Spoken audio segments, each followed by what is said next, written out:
Mga ka-farmers, so mayroon lang akong i-share sa inyong klase ng kamote na tinatawag nilang African kamote. So ito po ay napakasarap na kamote. Malambot yung ano niya, yung meat niya, tapos matamis. As in masarap talaga siya guys. Sa lahat ng klase ng kamote na kain ko, ito yung pinaka the best. So ito yung African kamote.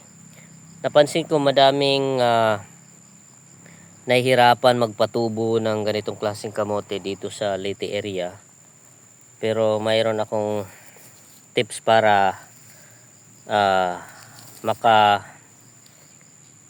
makabuhay kayo ng ganitong klaseng kamote, kasi nga ito'y mahal talaga itong ganitong klaseng kamote guys.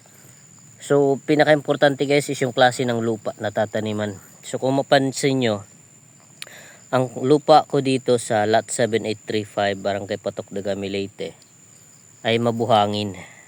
Okay, so ito yung klase ng lupa na ideal for African sweet potatoes. Kaya kung mapansin nyo, yan, nabuhay siya.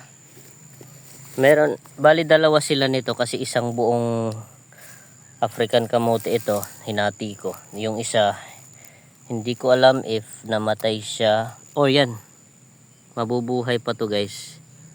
So hahatiin lang yung buong kamote. Yan, mabubuhay pa to. So yan guys, ito nabuhay na siya guys, may dahon na. So gawin natin na linisan lang yung ating paligid. Thank you for watching. Happy farming. Please like, share and follow mga ka-farmers. Thank you.